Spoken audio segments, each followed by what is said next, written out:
Global skill development mission में आपका स्वागत है। यहाँ यदि आप देखें तो pointer1.cpp हमारे पास फाइल ओपन है कंपाइलर सॉफ्टवेयर में। सबसे ऊपर header files word main block open किया गया। वेरिएबल x जिसमें हमने 10 वैल्यू स्टोर कर दी है, इसकी डेटा टाइप इंटीजर है। तो क्योंकि हमने इसी x का एड्रेस स्टोर करना है, इसलिए हमने इंटीजर डेटा टाइप का ही एक पॉइंटर डिक्लेयर किया है। पॉइंटर डिक्लेयर करते समय आप डेटा टाइप का ध्यान रखें। जिस टाइप का आपको एड्रेस स्टोर करना है, जिस डेटा टाइप के वेरिएबल का एड्रेस आपको स्टोर करना है, उसी डेटा टाइप के अनुसार आप अपने पॉइंटर की डेटा टाइप को डिक्लेयर करें। इसके पश्चात हमारे पास ptr equal to address of x, अर्थात x का जो एड्रेस है हमने ptr में असाइन कर दिया है। यहाँ पे यदि आप देखें तो हमारे पास अलग अलग आउटपुट्स दिखाई गए हैं। मैं यहाँ Ctrl+F9 से प्रोग्राम रन करके इन आउटपुट्स को देख लेता हूं अपने कंप्यूटर पे।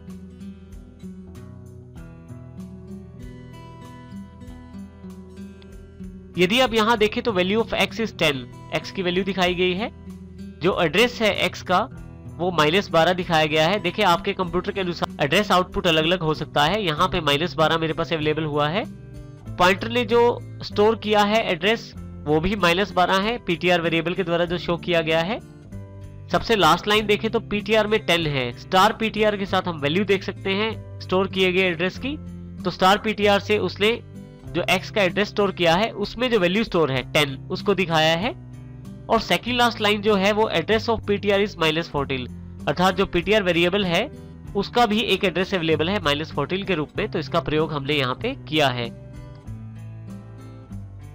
अब हम दो इंपॉर्टेंट कॉन्सेप्ट्स की बात करते हैं, कॉल बाय वैल्यू और कॉल बाय रेफरेंस। इनको हम pointer.cpp और pointer3.cpp की उदाहरण की सहायता से समझेंगे। सबसे पहले हम कॉल बाय वैल्यू की बात करते हैं। जब भी किसी फंक्शन को एज एन आर्गुमेंट कोई वैल्यू सप्लाई की जाती है, जब भी किसी फंक्शन को कोई आर्गुमेंट पास किया जाता है, तो पास करने वाले फंक्शन से उसकी वैल्यू ट्रांसफर की जाती है। इसको हम इस एग्जांपल से समझते हैं। हमारे पास स्वैपिंग एक फंक्शन है जिसमें इंटीजर एक आर्गुमेंट अवेलेबल है। मेन फंक्शन में हम स्वैपिंग फंक्शन को कॉल करते हैं। यहाँ हमारे पास मेन फंक्शन है जिसमें इंटीजर a वेरिएबल है जो कि मेन फंक्शन के अंतर्गत है। स्वैपिंग को कॉल करते समय हम इस a की वैल्यू को पास कर देते हैं।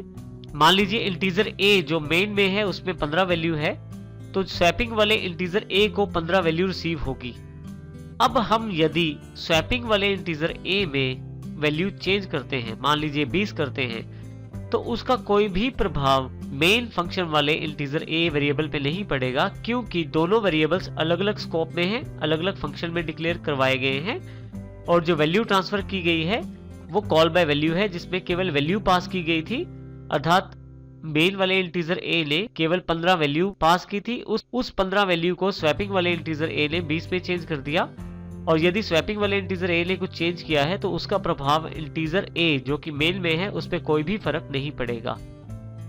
यदि हम इसको कॉल बाय रेफरेंस के साथ तुलना करें तो कॉल बाय रेफरेंस में अब की बार जब हम कॉल करते हैं किसी फंक्शन को तो उस केस में हम एड्रेस पास करते हैं उस वेरिएबल का। जैसे यहाँ मेन में इंटीजर a है और उसमें वैल्यू है 15। अब हम जब कॉल करते हैं तो यहाँ पे एड्रेस ऑफ a पास करते हैं।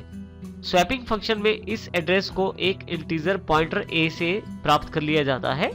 अब यदि स्वैपिंग फंक्शन वाला a अपने एड्रेस में कोई वैल्यू चेंज करता है तो उसका प्रभाव मेन फंक्शन वाले इंटीजर a पे भी पड़ेगा।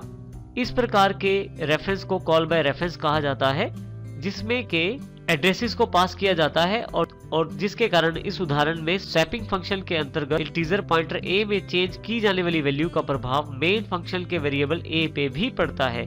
इसको हम pointer2.cpp और pointer3.cpp से चेक करेंगे। यहाँ पे हमारे पास pointer2.cpp के नाम से एग्जांपल उपलब्ध है। अब हम इसका अध्ययन करते हैं। यहाँ पे यदि आप देखें तो सबसे पहले दो हेडर फाइल्स इंक्लूड की गई हैं। उसके पश्चात वॉइड स्वैपिंग फंक्शन को क्रिएट किया गया है जिसमें दो वेरिएबल लिए गए हैं, इंटीजर a और इंटीजर b।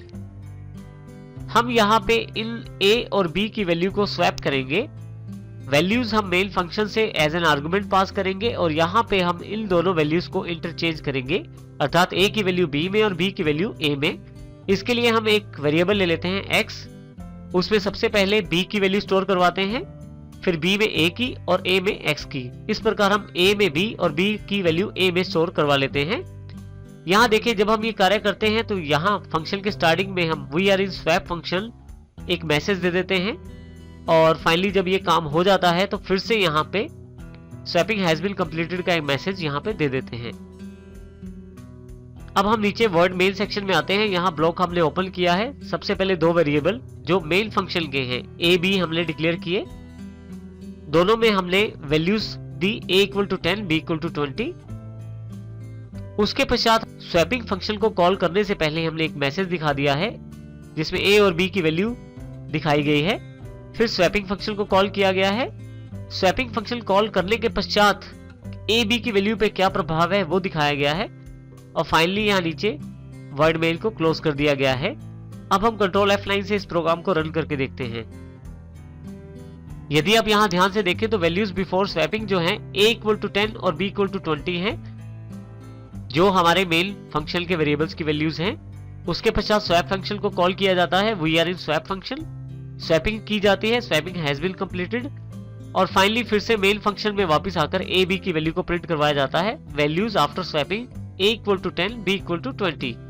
क्योंकि यहाँ पे कॉल बाय वैल्यू को मेड किया गया है, अर्थात जो वैल्यू ट्रांसफर की गई है, अर्थात जो तरीका अपनाया गया है वैल्यू ट्रांसफर करने का वो कॉल बाय वैल्यू है जिसमें वैल्यू को पास किया जाता है। इस कारण हमारे पास स्वैपिंग फंक्शन के वेरिएबल्स की वैल्यू को चेंज करने पर उसका कोई भी प्रभाव हमारे मेन फंक्शन के वेरिएबल्स पर नहीं पड़ा।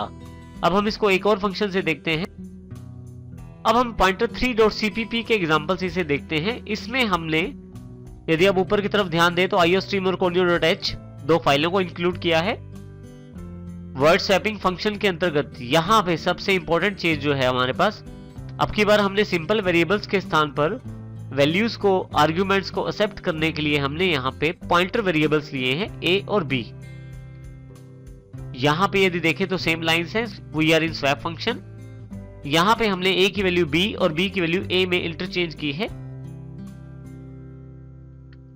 फाइनली यहाँ पे हमने स्वैपिंग हैज बीन कंप्लीटेड और यहाँ पे फंक्शन को खत्म कर दिया है जो स्वैपिंग फंक्शन है। इसके पश्चात हमने मेन फंक्शन शुरू किया है। मेन ब्लॉक के अंतर्गत सबसे पहले a b को डिक्लेयर किया गया है। a में 10 और b में 20 स्टोर किया गया है। दोनों की वैल्यूज को प्रिंट किया गया है बिफोर स्वैपिंग, अर्थात स्वैपिंग फंक्शन को कॉल करने से पहले a और b दोनों की वैल्यू दिखाई गई है। उसके पश्चात यहाँ पे स्वैपिंग फंक्शन को कॉल किया गया है, परंतु कॉल करते हुए थोड़ा सा अलग तरीका रखा गया है। यहाँ पे अब की बार कॉल बाय वैल्यू के स्थान पर कॉल बाय रेफरेंस मेड की गई है, अर्थात रेफरेंस के आधार पे कॉल की गई है। रेफरेंस में जब हम कॉल करते हैं तो हम फंक्शंस में एड्रेस पास करते हैं। देखिए यहाँ पे a का एड्रेस पास किया गया है और यहाँ पे b का एड्रेस। a और b के एड्रेसेस को ऊपर a और b पॉइंटर्स के द्वारा प्राप्त किया जाएगा और फिर वैल्यू इंटरचेंज की जाएगी और फाइनली फिर यहाँ पे आफ्टर स्वैपिंग वैल्यूज और हमारे पास कुछ मैसेजेस के साथ मेन फंक्शन को क्लोज कर दिया जाता है। अब हम इस प्रोग्राम को कंट्रोल F9 से रन करके देखते हैं। यदि आप यहां देखें तो अब की बार values before swapping a10 b20, swap function we are in swap function, swapping has been completed, values after swapping a20 b10। यदि आप यहां ध्यान दें तो वैल्यू स्वैप हो चुकी है, जबकि ये वेरिएबल्स हमारे मेन फंक्शन के अंदर अवेलेबल हैं। इसका कारण है कॉल बाय रेफरेंस, क्योंकि हमने अब की बार एड्रेसेस को पास किया है और एड्रेसेस कॉमन होने के कारण स्वैपिंग फंक्शन में अवेलेबल पॉइंटर वेरिएबल के वैल्यूज चेंज करने पर हमारे मेन फंक्शन के वेरिएबल्स में भी वैल्यूज चेंज हो गई हैं, स्वैप हो गई हैं।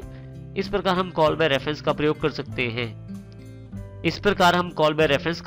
सकते हैं। यही फर्क है कॉल बाय वैल्यू और कॉल बाय रेफरेंस में। कॉल बाय वैल्यू में वैल्यू स्वैप नहीं हो पाई थी इस प्रोग्राम के अंतर्गत, क्योंकि केवल वैल्यू को पास किया गया था। वैल्यूज जब स्वैपिंग फंक्शन के वेरिएबल्स के पास पहुंचती है तो चेंज करने पे उसका प्रभाव मेन फंक्शंस के वेरिएबल पे नहीं पड़ता, जबकि यहाँ पे कॉल बाय रेफरेंस मेड की गई है।